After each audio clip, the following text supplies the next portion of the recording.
Hi everyone, it's Zoom catch-up time, and once again we are going to catch up with the CEO of Bowls Australia in Neil Dalrymple for the final time this year. Welcome, Neil. Thanks, Clive. Great to be here. Yeah, look, it's been a remarkable 2020, and I know you've put out a year in reflection document that everyone can get access to on bowls.com.au. Must have been plenty of reflections for yourself as you were going through it. Look, it's been an interesting year, Clive. As you know yourself, it's been a challenge, certainly in terms of the impact of COVID and the impact on Bowls Australia specifically. But look, yeah, we've got to the end of the year. It's certainly been a challenge, and we're not alone. It's been across the board. Obviously, in Melbourne, where the head office is based, is certainly we've had our moments with different lockdowns. And touch wood, right now we're looking pretty good for Christmas, and we feel for those people in Sydney and the Greater Sydney area, it's a tough time. So we know how you feel, and we wish you well. Not being able to get with loved ones is certainly a challenge, and I'm sure for the bowling community out there, particularly in Sydney and the Northern Beaches, not having access to your club at this time of the year and the social bowls and the barefoot bowls parties that would be occurring is unfortunate. And I was talking to someone from the Moama Bowling Club, and yeah, they're on the border. Of course, they're in New South Wales, and yeah, they've had since this has happened in the last few days, they've had a lot of a tough time, and it's actually taken people 2.5 hours to get from Moama to Echuca. Can you believe? Wow. So the bridge has been. I think people are rushing to get away or get out of New South Wales, but yeah, we wish them well. And yeah, look, it's been a difficult year in terms of the events that we've had to postpone and cancel, and certainly some of the financial impact on the sport. And when I say that's right across the sport, it's certainly we've been hit hard, and like a lot of businesses have been hit hard. So, but yeah, I think we've got to be optimistic, and certainly looking forward to a very busy 2021. You touched on the financial side of things. The states, as well as Bowls Australia, have given some money back out there into clubland to the tune of around $700,000. We have, and look, it's wonderful to be able to support the STAs on this initiative, and a number of our states and territories have provided membership fee relief, and under our model that we operate under with the states, we support that, and have done, and look, it's in a year where, as I said before, financially it's been tough. So any piece of financial support that we can provide to clubs is very, very important. So, and I know there are grants out there, and most local governments and state governments have been very supportive, and of course through the federal government, JobKeeper for many organisations has been a real saver, and assisted us to remain in reasonable financial positions. So we certainly thank all levels of government in their support as well.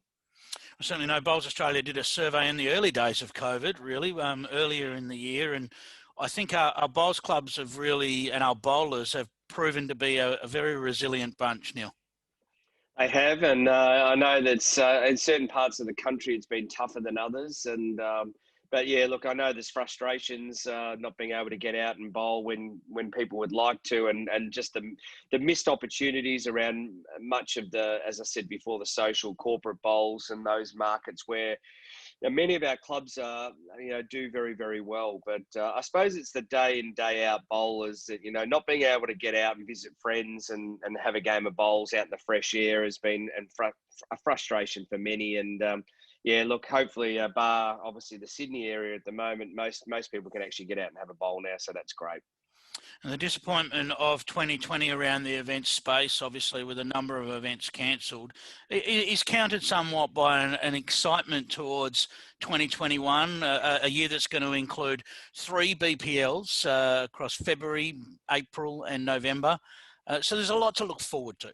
Yes, yeah, no, that's right, Clive. And look, for the participants and the people who are out there putting on the show, particularly the BPL. I mean, we love the BPL, and having the television exposure, it's so important for the sport. And yeah, I'm sure they're all looking forward to getting to Moama in late February for the first instalment of 2021. And we thank Moama Bowling Club for their support.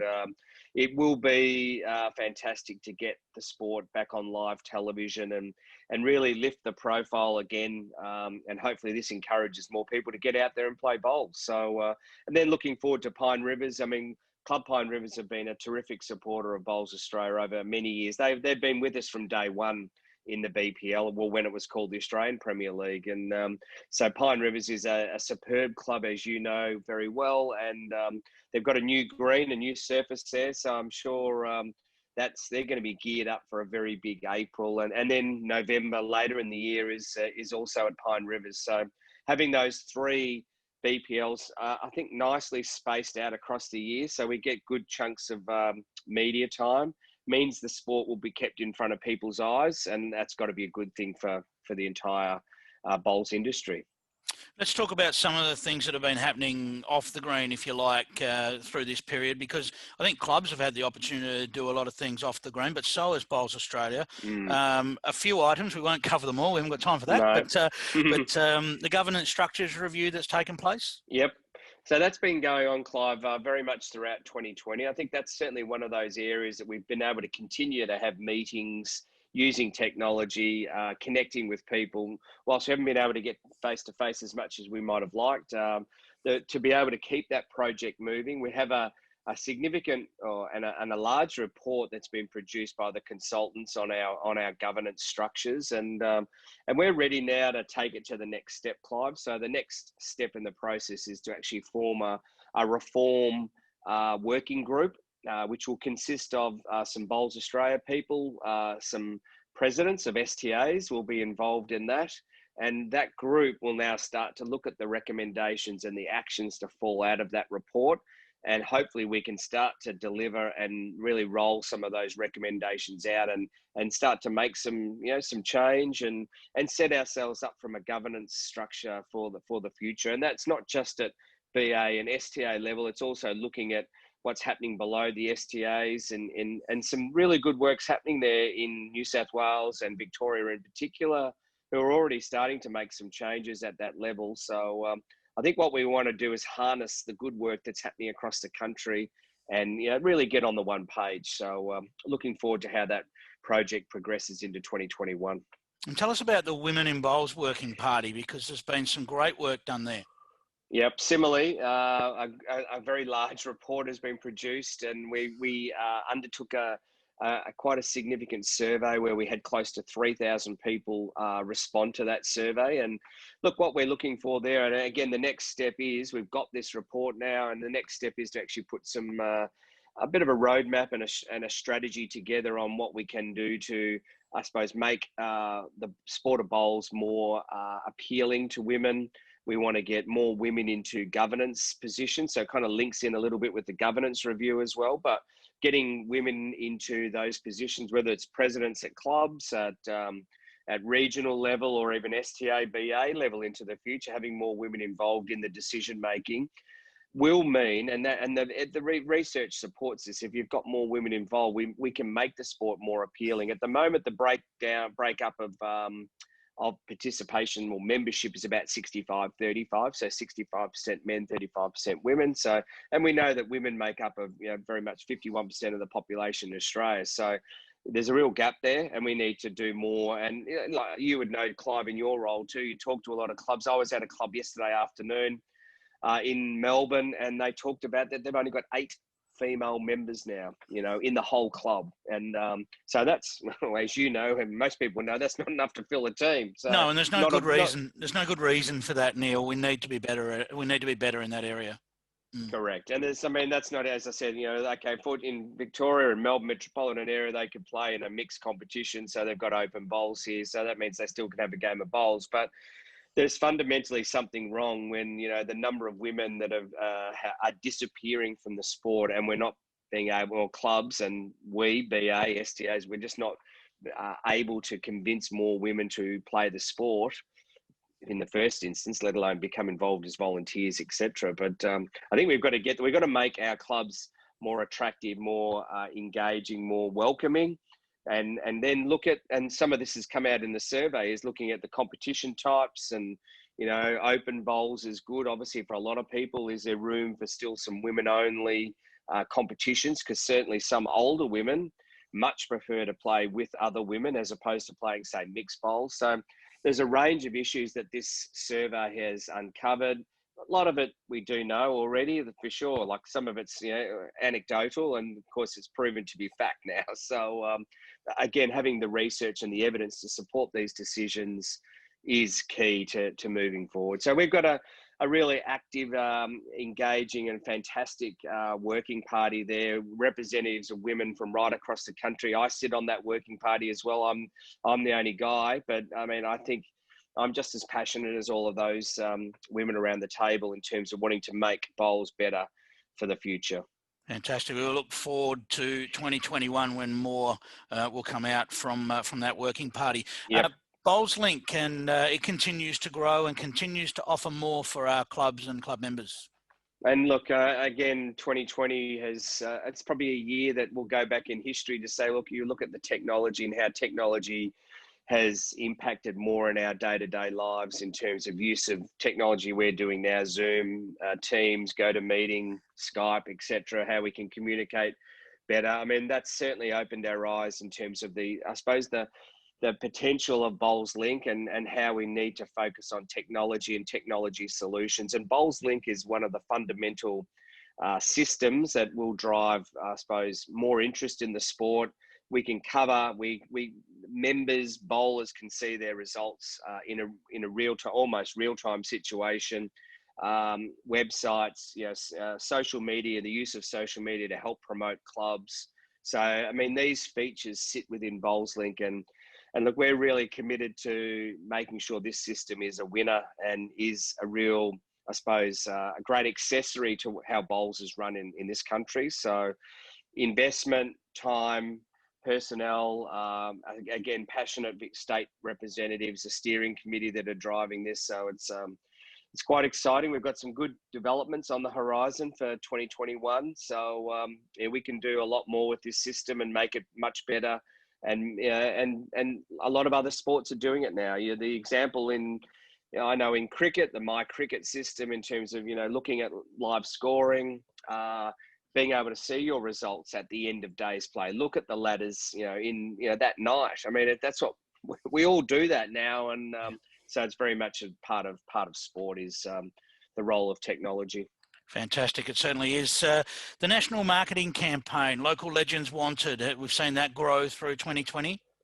Yes, we have, Clive, and it's again a significant investment into marketing, which we've always felt we needed to do more of. I mean, marketing the sport. I think the view of a lot of people in the sport is that you just don't see enough bowls on TV and enough advertisements out there. The marketing, unfortunately, has been skewed towards retirement homes and funeral homes, and people in whites, and so that campaign very much has tried to move ourselves or shift the thinking to one that we targeted, as you know, the 30 to 50-year-old age group, and try and get people into the sport at a younger age, and rather than perhaps waiting till they're 60 or 70 to get into bowls, let's get in when you're 30 or 40. So that's the theory, and look, we're committed to it, and we'll continue to spend and invest in marketing into 2021, particularly around all of the events that we've got on Fox and Channel 7 throughout 2021. All right. Now let's talk about you for a second, because I believe over the weekend you received a nice honour in that you were presented with a medal from the Governor-General of Australia for the service to Confederation of Australian Sport, where you're a board member. That must have been quite a thrill. It was completely a surprise, and again, like a lot of volunteers, I'm a voluntary board director of the Confederation of Australian Sport, and you don't seek these accolades, but when they come along and receive a medal like that, it's certainly a really pleasant surprise. And my contribution, certainly with my bowls hat on, is to contribute to a broader industry group, which is the Confederation, and we're there to advocate for sport and try and get sport to work better as an industry, and better lobby government for more money and more services, and just lift the profile of sport in this country. So yeah, look, a great award, Clive. Thanks for mentioning it. Didn't think you were going to mention that. It's a bit of a surprise. So someone's giving you a tip off there, but look, yeah, as I say, I'm quite honoured to receive it, and I think it's a great initiative of the Governor General that he has done to the organisations where he acts as a patron. He's provided this medal, and I think I'm certainly not a unique award. There'll be lots of people with this medal, so but they're all making a contribution to their respective organisations. Brilliant. Now, I guess as we head to a conclusion here, we really encourage everyone to engage with their clubs over the Christmas and New Year period where they can. We know that Sydney's, a bit more difficult to do that, but the rest of Australia and so forth, where they can engage with their clubs, it's still so important, isn't it? Absolutely. I mean, it's a great time to get out and have a bowl, isn't it? A great time to get out, particularly if you can. And in Melbourne, where, I mean, as I say, I went to a bowls club last night, and one green was in play, one green was getting renovated, but it is a good time to get out on the green, especially with the grass cut, and even if you've got a synthetic, just to get out and have a roll. So we encourage everyone to do that for sure. And if you haven't done it before and you're watching this, then get out and have it. I'm sure clubs right across, there's a club just around the corner. So look it up, Google it, and you'll find it. And I'm sure you'd like to pay tribute to the BA partners and so forth, Neil, that I'm sure have been so supportive through 2020.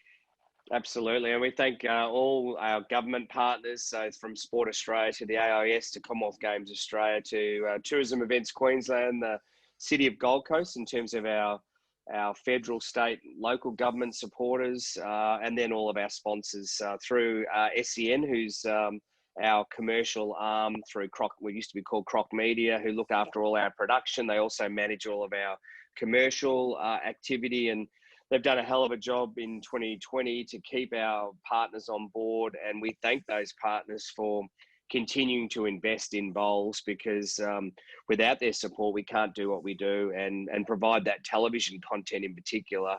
It's so imperative. So thank you very much. And SEN have done a great job. They've actually increased their the number of partners involved this year, which in their circumstances and in this economic environment is extraordinary. Yeah, Neil, I want to take the opportunity to thank everyone out there as well.